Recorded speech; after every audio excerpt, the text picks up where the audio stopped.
The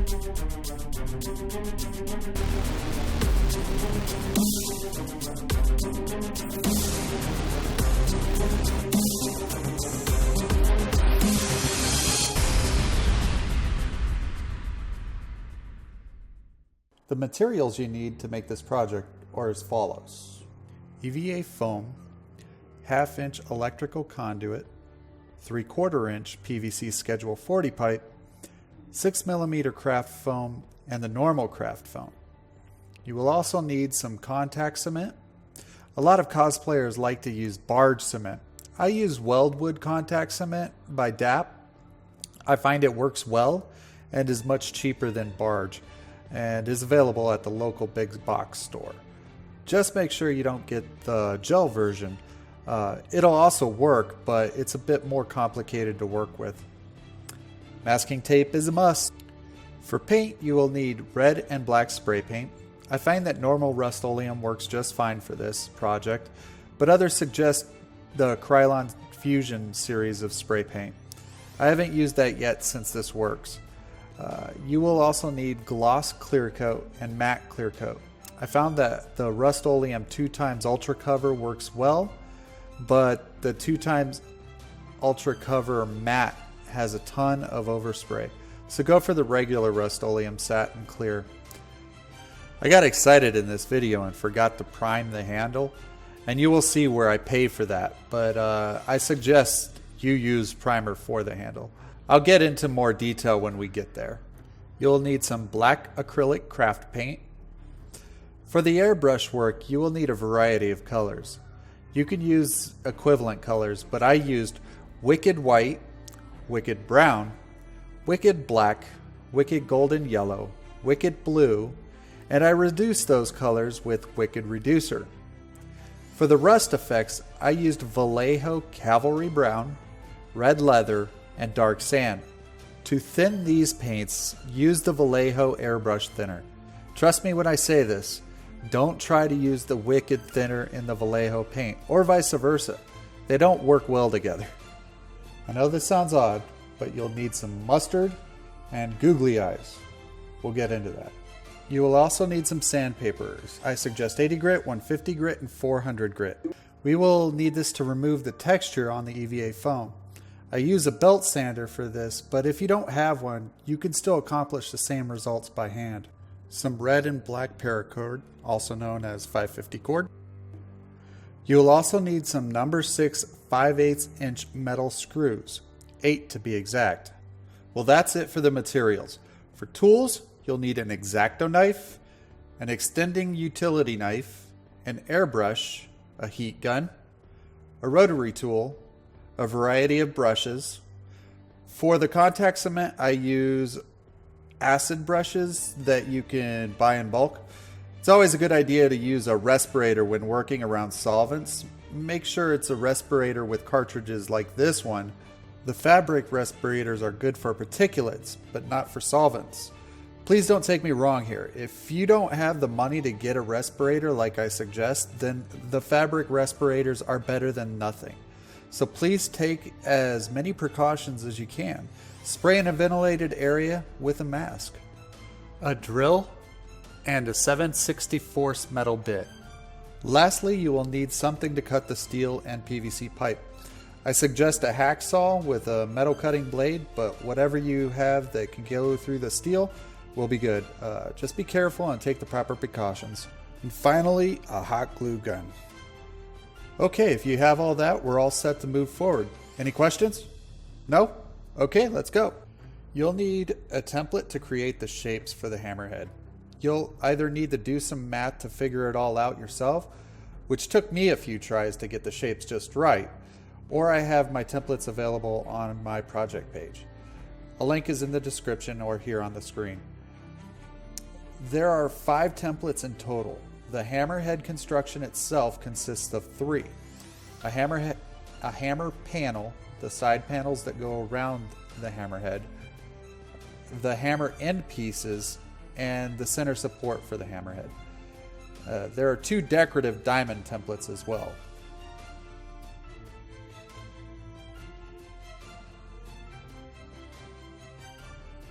I transferred my template to MDF since I make so many of these. The paper template will be sufficient for a single hammer. Trace your hammer panel template onto a piece of EVA foam and cut it out with the extending utility knife. If you've never cut EVA foam before, make sure your blade is very sharp, and when you cut, keep the angle of the blade as horizontal as you can. You will need to repeat this process 6 times. If you have the normal 24-inch by 24-inch mats like I do, you will be able to get 4 panels out of one sheet. Now put the template together for the hammerhead end pieces. Use the same process as the panel template. This time you will be joining 4 sheets together.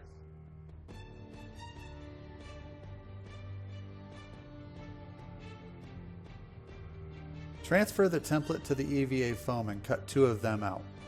I like to break the EVA foam down into manageable sizes as I go.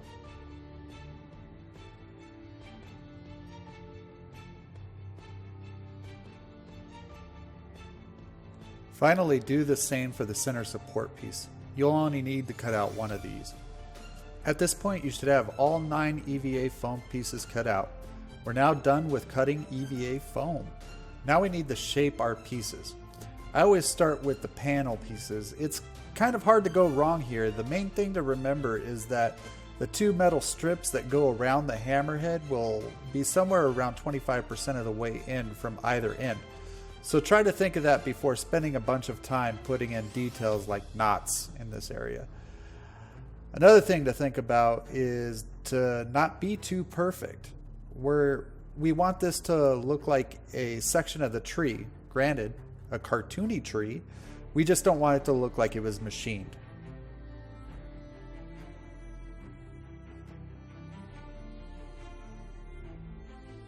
You will notice that sometimes I lightly score the surface with the blade. You will see the results of this when we get to the sealing portion of the shaping process, but when scoring, you want to start and end in a tapering motion so that the scores feather off. These will turn into what looks like a sharp, deep grain.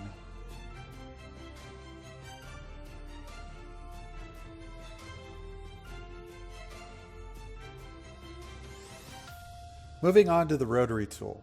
I like to use the bullet nose bit and kind of go to town. This bit will drag you around, so you need to be somewhat careful if you're working on finer details. Vary your depth for a more realistic look. Also round over the edges.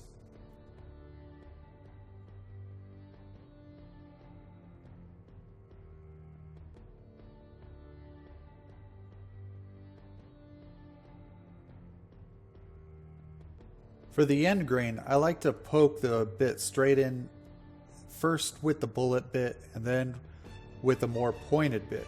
This adds the feel that the end grain is exposed.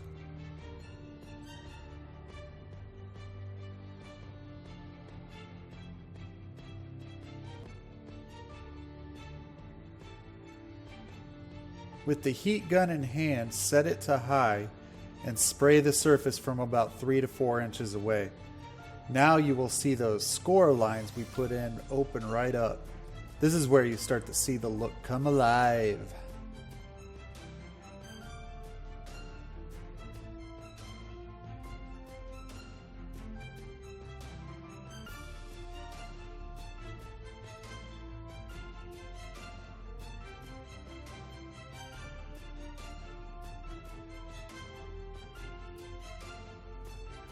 Now you just need to do this 5 more times and then we can move on to the end pieces.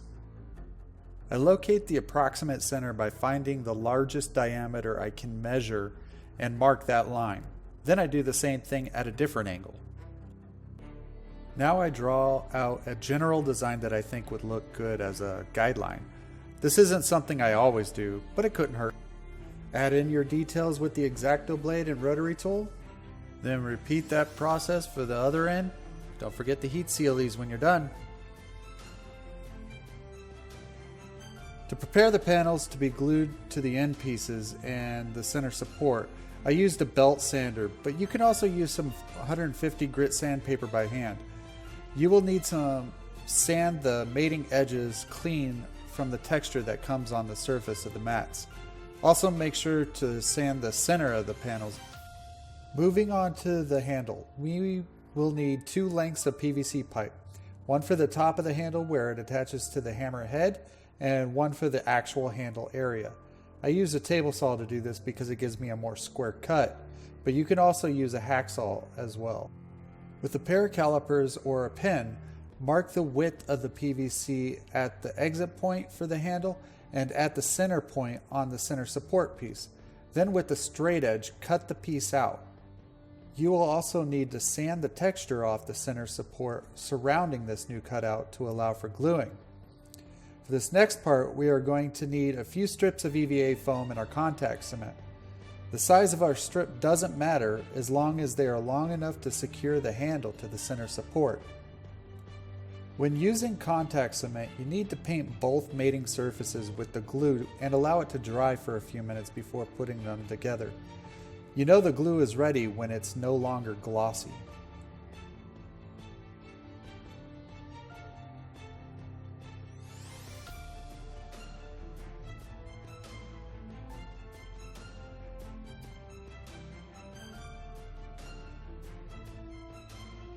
I like to put a small piece of foam at the top of the handle cutout to give it more surface area for the top of the handle.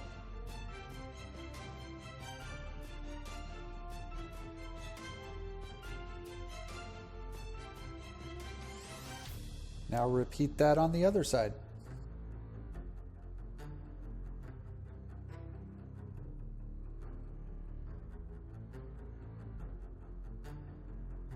Take a small length of metal conduit and sharpen the edge with the rotary tool. This will be our tool to cut out the hole for our handle in the panels. You only want to cut out half circles in the 2 panels and make sure that you get those centered on the panel.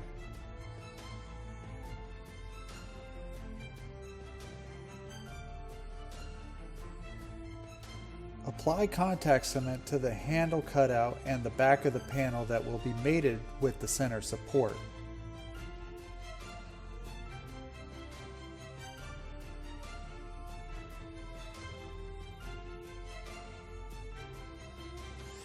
Then apply the cement to the center support as well. Right now we only want to be concerned with the 2 panels that go around the handle.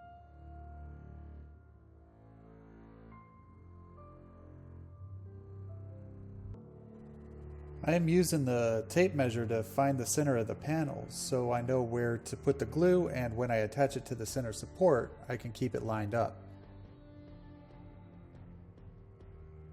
I should have done this before applying the glue, but you should heat up the panel with the heat gun to shape the panel in the middle to conform to the center support.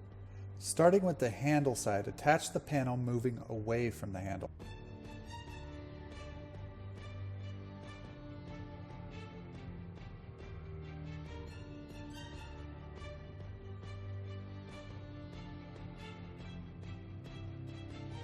Starting with the handle side, attach the panel moving away from the handle.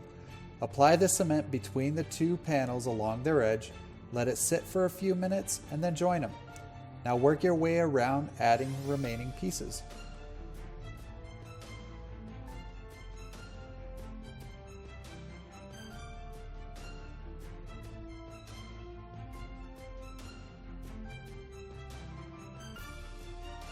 Attaching the end pieces can be a bit tricky. Apply the glue to the inside edges of the panels as well as the outside edges of the end piece. Carefully attach the end pieces to a point on the panels, then work your way around making sure to keep the panel from attaching unintentionally where you don't want it to. If you have any details carved into the end pieces, make sure you have them orientated the way you want them. It'd be pretty frustrating if any writing or details you put on them were upside down.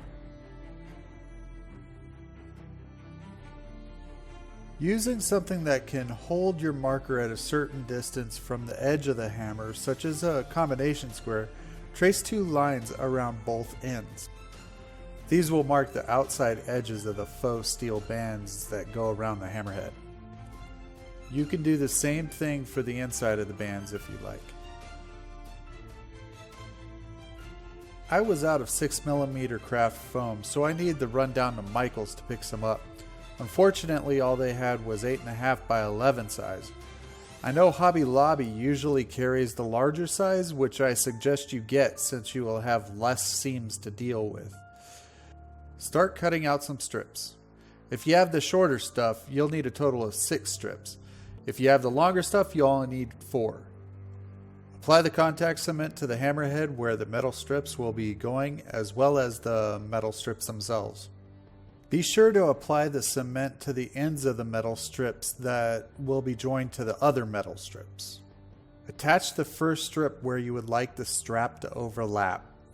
Work your way around the hammer, being sure to get the ends of the straps to have the least noticeable seam possible. When you get all the way around, you'll want to mark the end of your strap on the overlapped part and apply cement to that area. While you wait for that area to dry, I start marking the location for my rivets. I center the rivets on the strip in the center of each panel. When I get all the way around, I push down the parts we just applied the cement to and mark the location for the last rivets.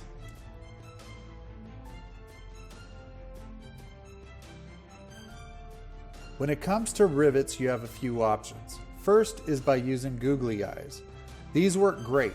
My only suggestion is to make a little slice in the back and squeeze some CA glue so that when the hammer moves around, the little eyeballs pieces don't rattle around. Your next option is to take that piece of metal conduit that we sharpened earlier to create the hole for the handle and make some rivets out of 6mm craft foam. I like this approach. They're super easy to make and you don't need to worry about rattling. On the flip side though, they have kind of a flat top to them. So if that's the look you're going for, this is the way to go. The option I take, again, since I make a lot of these, is that I made a mold from the googly eyes and then I cast my rivets out of plastic.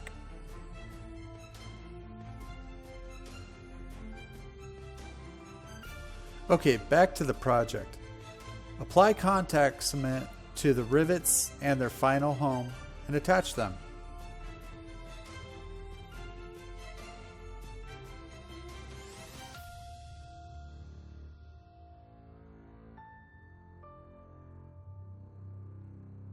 Mark each panel the color you want it to be, alternating red and black. I like the knots to be red, so I start there, marking R for red and B for black.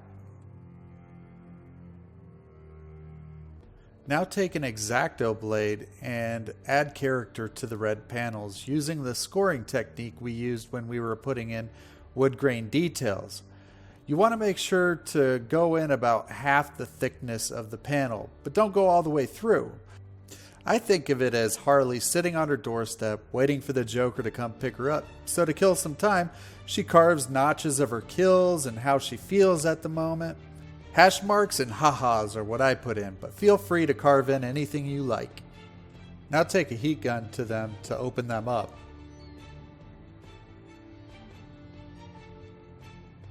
It's looking good, huh? Here's a story of what not to use. I saw this video where a guy said that this Quick Seal Plus was sandable, so I decided to give it a go. I wanted to clean up the seams a bit on the metal straps. I can say that joint compound would give you much better results.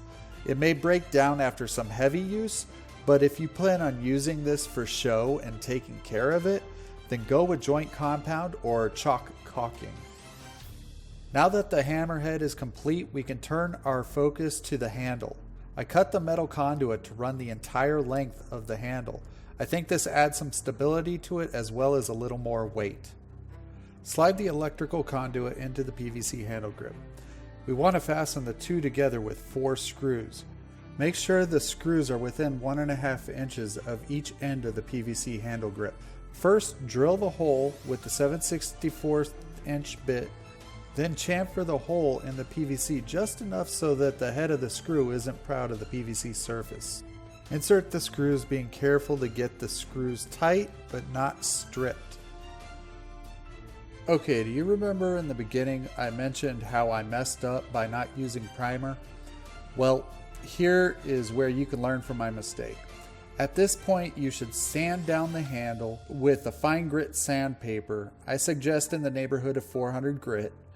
After you get it pretty well sanded over, you should paint the handle with a primer. I didn't do this, and you'll see in the painting video how I paid for that. So don't make the same mistake I did. Primer is your friend here. We're not going to want to connect the handle to the head just yet. We want to do as much work on these as we can before putting them together. Trust me, this thing can be a pain to work with when it's all put together. We want to make some strips of 6mm craft foam to wrap the handle in a few areas. We want 3 2-inch strips and 3 1/2-inch strips, as well as a square piece as the end cap. From 2mm craft foam, we want to cut out the small diamonds from the template. Attach one of the shorter of the 3 1/2-inch strips around the metal conduit at the ends of the PVC pipe area to cover up the gap between the PVC and the electrical conduit. A 2-inch strip covers the 1/2-inch strips, making sure to stay flush with the end of the 1/2-inch strip. Make sure these pieces cover the screws that hold the handle together. If they don't, you can make them a bit longer. I like to pre-mark and attach the diamonds to the end cap before I wrap it around the handle. This way I can ensure the diamonds are evenly spaced.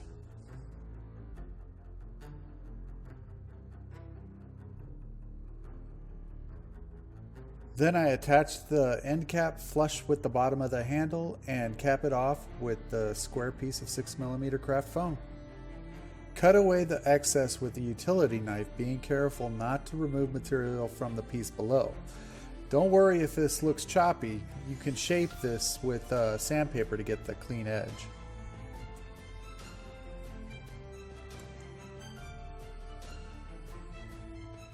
Unfortunately, I lost the video coverage showing you how I attached the handle to the hammerhead. Now it's the same exact process as we used for the handle grip area. We just slide it all the way in, attach it with 4 screws, and then we cover those screws up with our trim pieces. Now, I know that I did a lot of talking in this video, but there's just so many steps and so many details that go into building this guy, I didn't want to leave you scratching your head. So if you did feel that I did too much talking, please let me know in the comments and I'll be sure to scale that back a bit. On the flip side, if I didn't do enough talking, if I left too many gaps in the information, or if I did just the right amount, please let me know in the comments as well, because I appreciate that just as much. So if you enjoyed this video, please hit that like button. And if you haven't already, subscribe, because next week I'm going to show you how I made this hammer look like this. Wah!